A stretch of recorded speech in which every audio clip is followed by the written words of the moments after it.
Thank you all for coming to our Hope Week Assembly. We're so excited that you're here, and we have an amazing speaker today, and we're so excited for this week's activities. We're first going to hear from our Hope Squad counselor and teacher, and then we'll get started with a video about your Logan Hope Squad members. Hi, I'm Amy Anderson. I'm a counselor and teacher over the Hope Squad program here at Logan High School, and I wanted to take a few minutes to explain what the program is. So the Hope Squad program started about 15 years ago with Dr. Greg Hutnall down in the Utah County area. He noticed an increase in suicide deaths among students, and he wanted to do something about it. So he started this peer support program that he calls Hope Squad, which now is in every state and in other countries around the world. I wanted to explain a little bit about Hope Squad because I know there are some misconceptions about it. Our Hope Squad members are peer nominated through the students here at Logan High School, but they're not to solve all our problems. They're just to help connect students to the resources.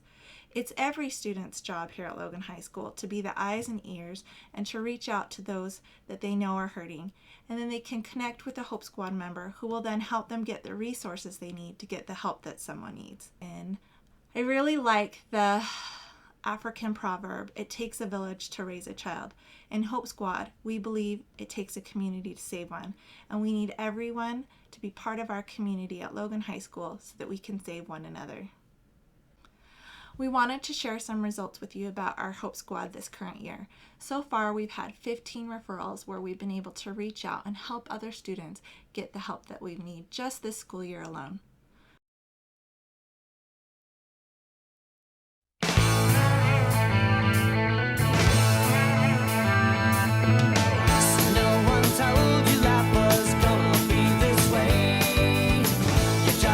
Joke, you broke, your love lost you away. It's like you're always stuck in second gear. Oh, when it hasn't been your day, your week, your month, or even your year. But I'll be there for you when the rain starts to pour. I'll be there for you like I've been there before. I'll be there for you 'cause you're there for me too. They say you never know what's gonna come your way. Now you're lost just like a needle in the hay. And there's no room for how you really feel until somebody comes along and takes you back to where it's all real. And I'll be there for you when the rain starts to pour. I'll be there for you like I've been there before. I'll be there for you 'cause you're there for you. But I'll be there for you when the rain starts to pour. I'll be there for you like I've been there before. I'll be there for you when the rain starts to pour. I'll be there for you like I've been there for you. I'll be there for you when the rain starts to pour. I'll be there for you like I've been there before. I'll be there for you 'cause you're there for me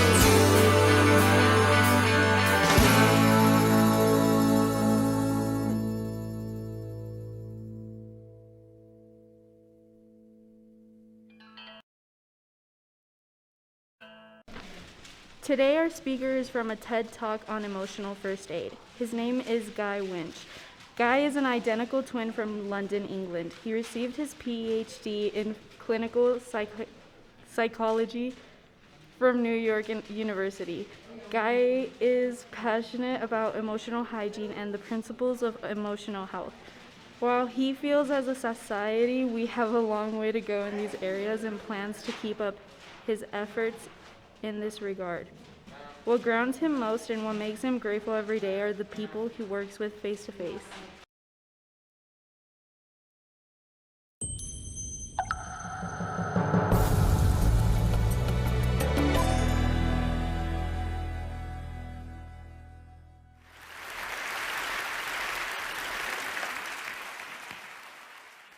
I grew up with my identical twin, who was an incredibly loving brother.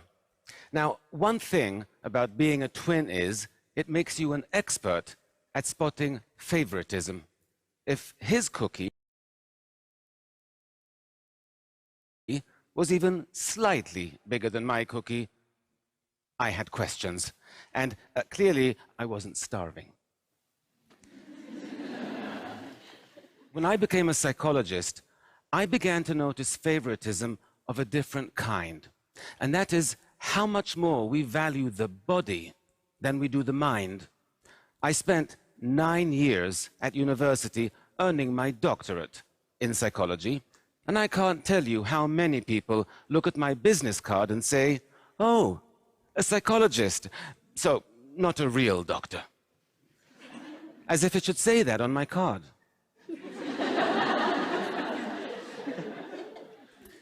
This favoritism, we show the body over the mind. I see it everywhere. I recently was at a friend's house and their 5-year-old was getting ready for bed. He was standing on a stool by the sink brushing his teeth when he slipped and scratched his leg on the stool when he fell. He cried for a minute, but then he got back up, got back on the stool and reached out for a box of Band-Aids to put one on his cut. Now, this kid could barely tie his shoelaces, but he knew you have to cover a cut so it doesn't become infected, and you have to care for your teeth by brushing twice a day. We all know how to maintain our physical health and how to practice dental hygiene, right? We know it since we were 5 years old. But what do we know about maintaining our psychological health? Well, nothing. What do we teach our children about emotional hygiene? Nothing. How is it we spend more time taking care of our teeth than we do our minds? Why is it our physical health is so much more important to us than our psychological health? You know, we sustain psychological injuries even more often than we do physical ones, injuries like failure or rejection or loneliness. And they can also get worse if we ignore them, and they can impact our lives in dramatic ways. And yet, even though there are scientifically proven techniques we could use to treat these kinds of psychological injuries, we don't. It doesn't even occur to us that we should. "Oh, you're feeling depressed. Just shake it off. It's all in your head." Can you imagine saying that to somebody with a broken leg? "Oh, just walk it off. It's all in your leg." It is time we close the gap between our physical and our psychological health. It's time we made them more equal, more like twins. Speaking of which, my brother is also a psychologist, so he's not a real doctor either. We didn't study together, though. In fact, the hardest thing I've ever done in my life is move across the Atlantic to New York City to get my doctorate in psychology. We were apart then for the first time in our lives, and the separation was brutal for both of us. But while he remained among family and friends, I was alone in a new country. We missed each other terribly, but international phone calls were really expensive then, and we could only afford to speak for 5 minutes a week. When our birthday rolled around, it was the first we wouldn't be spending together. We decided to splurge, and that week we would talk for 10 minutes. I spent the morning pacing around my room, waiting for him to call, and waiting, and waiting. But the phone didn't ring. Given the time difference, I assumed, okay, he's out with friends, he'll call later. There were no cell phones then. But he didn't. And I began to realize that after being away for over 10 months, he no longer missed me the way I missed him. Now, I knew he would call in the morning, but that night was one of the saddest and longest nights of my life. I woke up the next morning. I glanced down at the phone, and I realized I had kicked it off the hook when pacing the day before. I stumbled out of bed, I put the phone back on the receiver, and it rang a second later. And it was my brother. And boy, was he pissed. it was the saddest and longest night of his life as well. Now, I tried to explain what happened, but he said, I don't understand. If you saw I wasn't calling you, why didn't you just pick up the phone and call me? He was right. Why didn't I call him? I didn't have an answer then, but I do today, and it's a simple one. Loneliness. Loneliness creates a deep psychological wound, one that distorts our perceptions and scrambles our thinking. It makes us believe that those around us care much less than they actually do. It makes us really afraid to reach out, because why set yourself up for rejection and heartache when your heart is already aching more than you can stand? I was in the grips of real loneliness back then, but I was surrounded by people all day, so it never occurred to me. But loneliness is defined purely subjectively. It depends solely on whether you feel emotionally or socially disconnected from those around you, and I did. There is a lot of research on loneliness, and all of it is horrifying. Loneliness won't just make you miserable, it will kill you. I'm not kidding. Chronic loneliness increases your likelihood of an early death by 14%. 14%. Loneliness causes high blood pressure, high cholesterol. It even suppresses the functioning of your immune system, making you vulnerable to all kinds of illnesses and diseases. In fact, scientists have concluded that taken together, chronic loneliness poses as significant a risk for your long-term health and longevity as cigarette smoking. Now, cigarette packs come with warnings saying this could kill you, but loneliness doesn't. And that's why it's so important we prioritize our psychological health, that we practice emotional hygiene. Because you can't treat a psychological wound if you don't even know you're injured. Loneliness isn't the only psychological wound that distorts our perceptions and misleads us. Failure does that as well. I once visited a daycare center where I saw 3 toddlers play with identical plastic toys. You had to slide the red button and a cute doggy would pop out. One little girl tried pulling the purple button, then pushing it, and then she just sat back and looked at the box with her lower lip trembling. The little boy next to her watched this happen, then turned to his box and burst into tears without even touching it. Meanwhile, another little girl tried everything she could think of until she slid the red button, the cute doggy popped out, and she squealed with delight. So, 3 toddlers with identical plastic toys, but with very different reactions to failure. The first 2 toddlers were perfectly capable of sliding a red button. The only thing that prevented them from succeeding was their mind, tricked them into believing they could not. Now, adults get tricked this way as well all the time.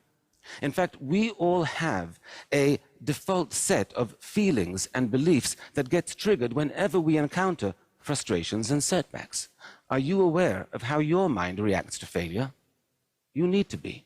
Because if your mind tries to convince you you're incapable of something and you believe it, then like those 2 toddlers, you'll begin to feel helpless and you'll stop trying too soon, or you won't even try at all.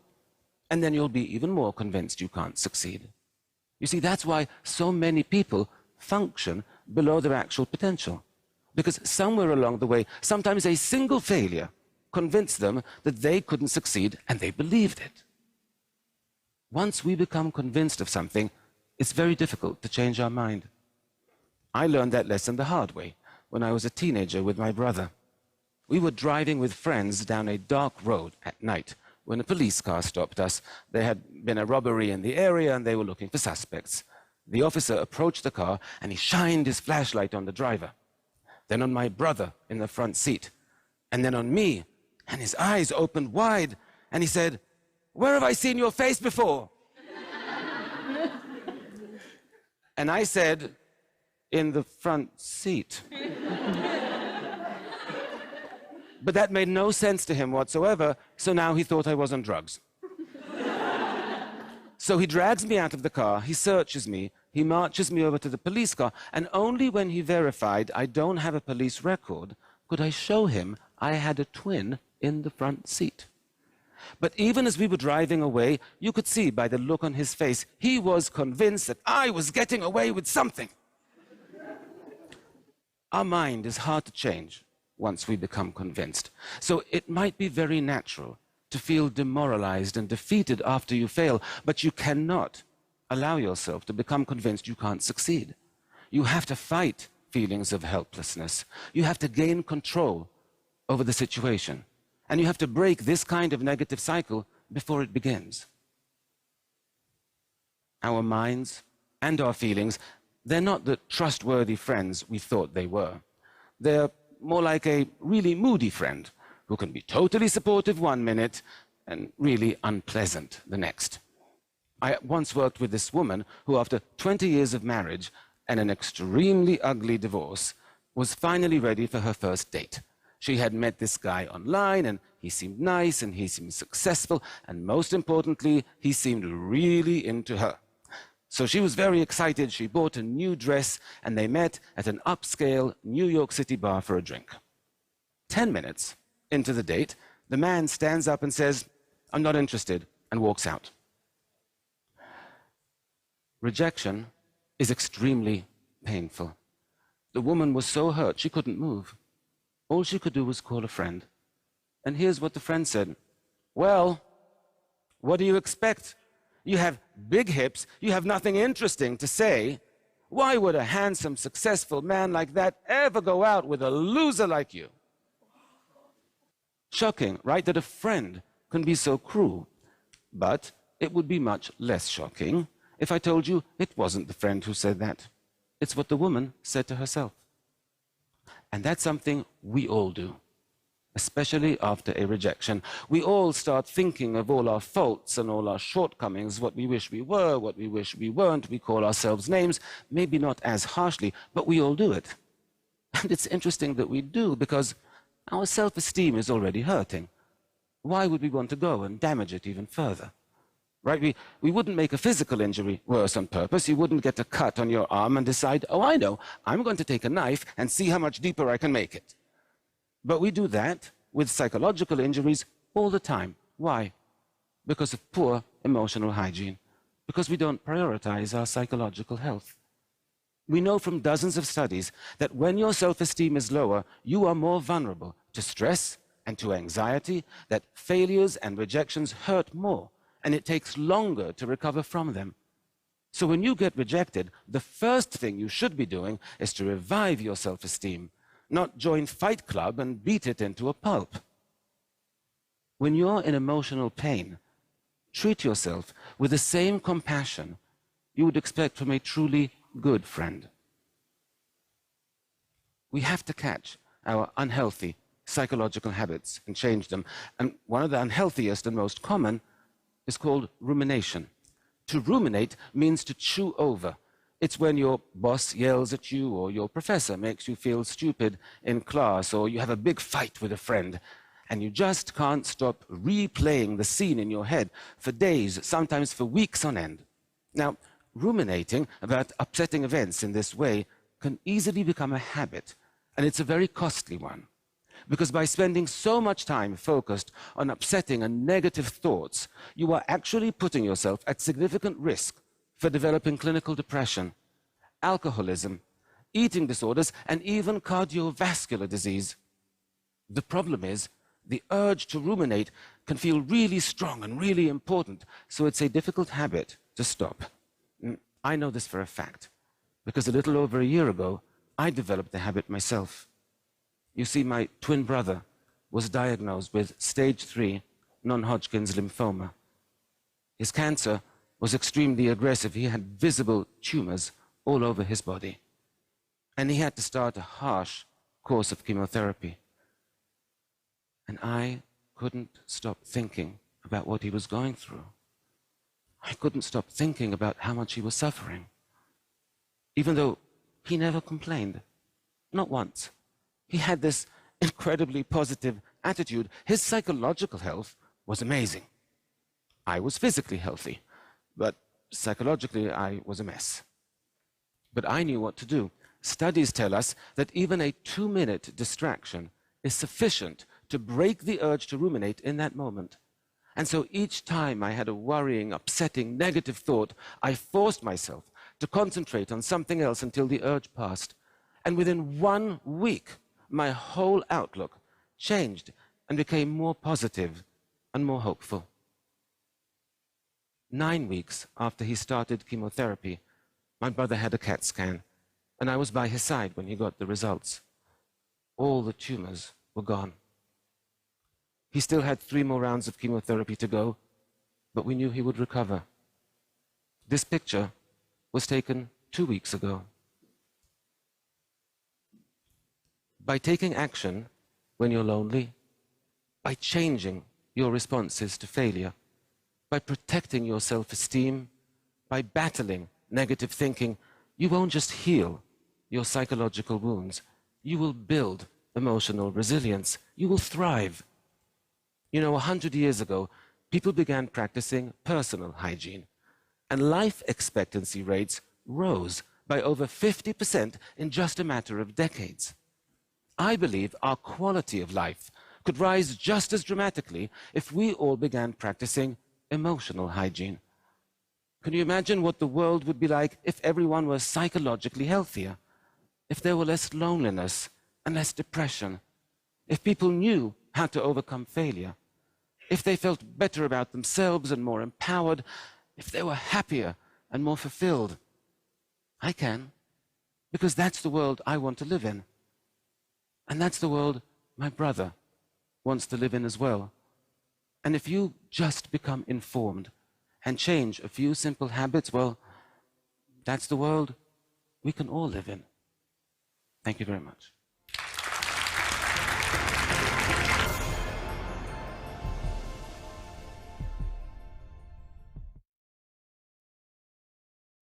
Thank you so much for listening to Dr. Witch. We all can use his wise words in today's times. Now we want to talk about some of the resources we have at LHS. This year, we are extending Hope Squad beyond just the class to a club called Hope Squad Allies.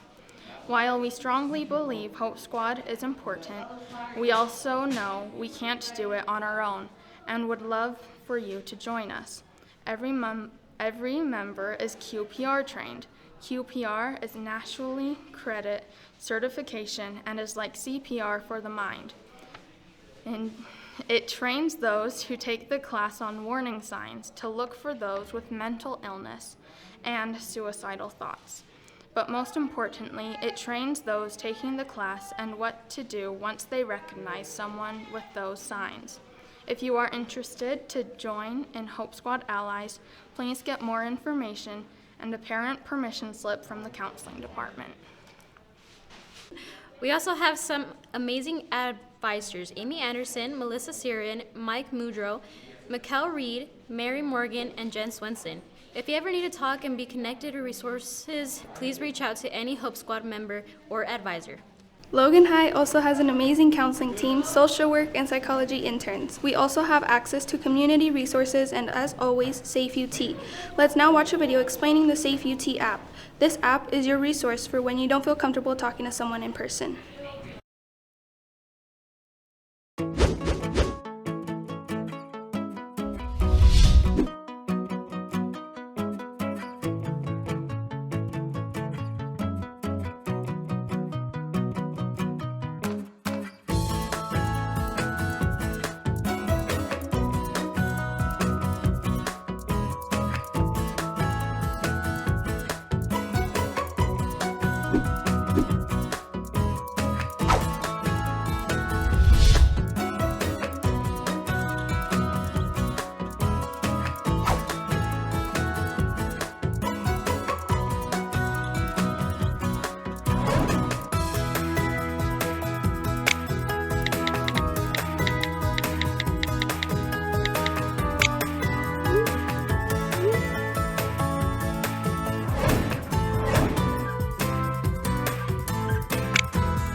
Thank you guys so much for watching today. We love you guys, we're here for you guys, and don't ever hesitate to come talk to us. You can open up to us about whatever you're struggling with, or just reach out to have a friend. You are so not alone, and at Logan High School we believe that we're all in this together.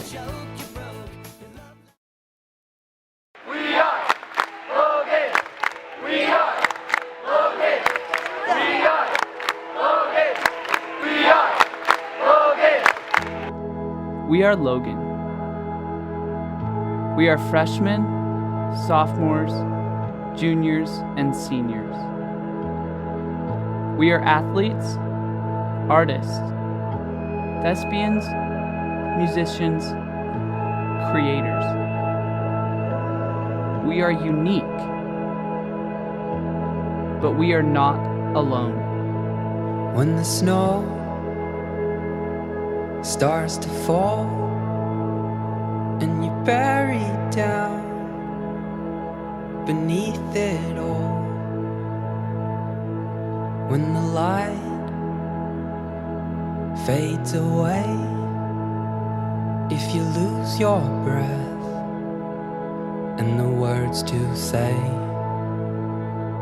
tides will turn. We are not alone in the struggles and difficulties we Rest face. assured, We are not alone in struggling with depression, seasons anxiety, pass, suicidal thoughts, and new abuse, day dawns. relationship struggles, parental struggles, Through the friend struggles, clouds, school struggles, the sun sexual will orientation shine struggles, and everything in between. to guide you We have all home felt discouraged, alone, into anxious, the light. helpless. We all fall apart sometimes and feel like we're drowning. But we are not afraid to reach out for help. We know it's okay to not feel okay. We are listening ears, a helping hand, a reliable friend, a cheerleader, a supporter, a connection to help. We are there for our friends who need it. We know that even in the darkest of days, the sun will rise again. We are stronger than we know. We mean more to people than we know. We are loved more than we know. To the world, we are just one person. But to someone, we are the whole world. We have unique gifts and unique perspectives that the world needs. We are not defined by our darkest times, our mistakes, and those who have hurt or abandoned us.